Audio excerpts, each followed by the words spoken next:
Guys, welcome back to another video. My name is Mira Forex and I'm documenting my forex trading journey here on YouTube. So if you're first time, please do also like and subscribe to this channel. So guys, today's video is going to be 4 beginner tips that will help you grow as a forex trader.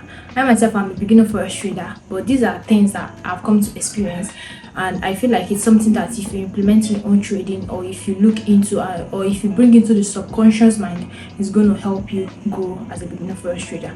So the first on the list is going to be stop loss placements. Yes, we know in trading is a skill set that requires other skill sets, just like your psychology, your risk management, your technical analysis, and your trade management. And in all of them, to become a profitable, successful trader, you need to be good in all of them. And if you're lagging in one, it's going to be affecting entirely the other aspects of your trading. And then in stop loss placements, you can find stop loss placements under trade management. And what is stop loss placement? Stop loss placement just simply means where you place your stop loss, in the sense that you can actually do a proper analysis, do like your technical analysis is correct, but in a trade that you're about to take, if your stop loss is not placed properly, you might get taken out of the trade before the trade runs to your direction. And it has occurred to me so many times that yes, my analysis can be correct, my trade setup can be correct, but where I place my stop loss is something that hinders me from actually fully capitalizing on the trade. And I'm going to be showing you guys some simple examples of some of the losses I took, and also some corrections that also you might actually put in your own trading that can. You know, back into trades, I took some loss this week.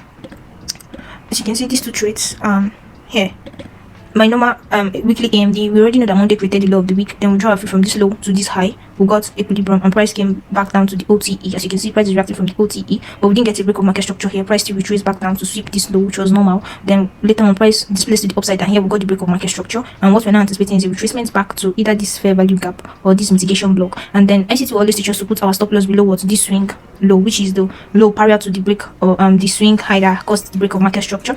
And yes, possibly you can also put your stop loss here as an aggressive trader, but using the classic market structure OTE that ICT teaches for the weekly AMD, this is where my stop loss was supposed to be at. And as you can see, when I tried to enter from here, and price took me out at this low, as price was coming to take what this sell side liquidity, that sell stop is resting below this swing low. If I had placed my stop loss here, price might not have hit me out. And yes, price did not go below this low, because if price is going below this low, that means I should nix the trade. This was 7 o'clock where the price created the low of the week. And as you can see again, later on again, I saw this trade IG again. I saw that price swept London Q zone low, hit this other block after the news, and expanded to the upside. Displacement, shift in market structure, retracement back to FVG. This is where I enter, and this is where I place my stop loss inside the fair value gap, which is there's always possible scenario that price will still come below inside that fair value gap. And as you can see, that's why I got taken out. As you can see, if I placed my stop loss below the swing low here, price would have not have taken me out. And going over to AUD USD, you see that it's the same thing. My stop loss placement has always been so bad. As you can see here, market, this is Wednesday created the low of the week in AUD USD, while on Monday created the low of the week in other pairs. So as you can see, we got the sweep of sell side liquidity, the breaking market structure, retracement back to OTE. Price took me out, but if you know that price did not do what, go below this low. And we also had this PDRA, which was a balance inverse fair value gap that price was constantly reacting from. As you can see, if this was how I actually placed my stop loss, price would have not have taken me out before going to the upside. And there are a lot of scenarios that all those things happened. So yeah guys, so the best way to actually manage your stop loss placements is either if the trade is something like should I say, a place you're supposed to enter from, trade requires like 20 pips, and you feel like normal risk is going to be like 5 lots, you can actually reduce your lot size to 1 or 2 lot size in order to fix the criteria pips size. So that's a proper risk management. So in the sense that this is lot size you based on using, but because of the stop loss placement is much more what you normally use, you have to reduce the lot size. That's simply how you can manage the trade.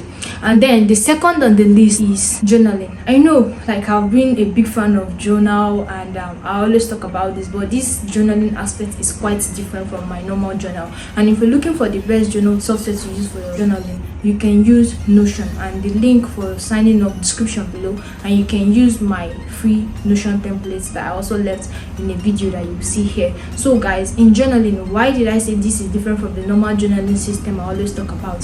In journaling, you have to do what, stay within the frequency. So what I mean by staying within the frequency is, if you're somebody that you take a lot of trades, it's going to be hard for you to do what, to actually be able to review your trade, or to actually be able to a journal honestly how the trade pan out, what you could have done. Because once there are a lot of trades you're taking, you won't be honest with yourself and you will not be in a proper emotional state for you to properly journal and be like, okay, this is what happened at this time. But once like your whole trade is so saturated, like you don't even know the trade you want to journal, and that will start making you to feel lazy to even journal, which we know that the process of journaling is boring. But once you're not having to take so much trades, you will even lose interest in wanting to journal. So why am I saying this? It's important that you do what? Mind the number of trades you take, so you can be able to do what? Stay within the frequency of journaling and be like, okay, 1 2 3 4 trades, okay, I'm going to try to journal this. Just decrease the amount of trade you take so you can be able to journal to see what works and what isn't working. Guys, the third on the list is going to be, do not take the same trade on the same correlating pairs. What do I mean by this? You know, we have USD as the major pair we trade, and we have the Euro USD, whereby the Euro USD is the base and the USD is the quote, and then we are saying that Euro USD should be stronger than Euro should be stronger than USD, and also we have AUD USD, and yes, we know that all of them are vastly correlated. And this, when you want to take a trade, you might see the same setup that is happening in AUD USD and also happening in Euro USD. Next thing, you start taking the both trade. It is not advisable, because at that point you're risking 2% of your account on the same trade idea. But it can be advisable whereby you can actually trade, should I say, Euro USD, because there are some scenarios whereby one pair may be lagging and the other one is playing out. So if you are able to take the first one before the other one plays out, it will be should I say, it will be better rather than having to risk at the same time on the same trade idea or the same correlated pairs. If it's like maybe JPP JPY and Euro USD, that they are inversely correlated, you can just say, okay, let me take this two trade, because what, they are not related, that's positively correlated. So because the USD is bullish, the foreign currency should be what? Should be bearish. So the same way they go. So imagine if the trade now pans out wrong, because this is a market of probabilities. Imagine if the trade now pans out wrong, you will now be losing 2% on the same trade words idea. So it's advisable that maybe, okay, after the Euro USD are finished playing out and the other one is lagging, you can, after taking off the risk off the table, you can take the other one. Fourth on the list is going to be, allow yourself to be a beginner, because in as much as nobody ever started as excellent, allow yourself to be a beginner in this journey, in the sense that I found myself so many times that, should I say, I'm trying to be quick in learning this, I'm trying to, should I say, pass the profile, I'm trying to, like, it's draining and it's overwhelming. And if you continuously do yourself that, you're not going to be seeing your growth, and you're not going to be able to, should I say, appreciate yourself for how far you've come and things you are able to should I say, learn, and you will not be paying attention on the things that you're supposed to be, should I say, focusing on, because what, you're not allowing yourself to be a beginner, because nobody starts as excellent as first in everything that they do. You have to allow yourself to do what? To be a beginner in this, in the sense that once you allow yourself to be a beginner in this, you can just take your time, learn something, and know that it is a continuous process and a endless refinement. So guys, I hope these tips were helpful to you in any way, and if you guys like this type of video, please do what to like and subscribe to this channel, and yes, turn on the notification button to get notified whenever I post a new video. And yes guys, please do what follow me on my Instagram page, as I am slowly coming out to social media now, and yeah, I might be wanting to do a Q&A, and yes, I would love you guys to actually, yes, please follow me on my Instagram, and I get to know you guys and you guys get to know me as well. So peace. And yes guys, the third on the list is gonna be,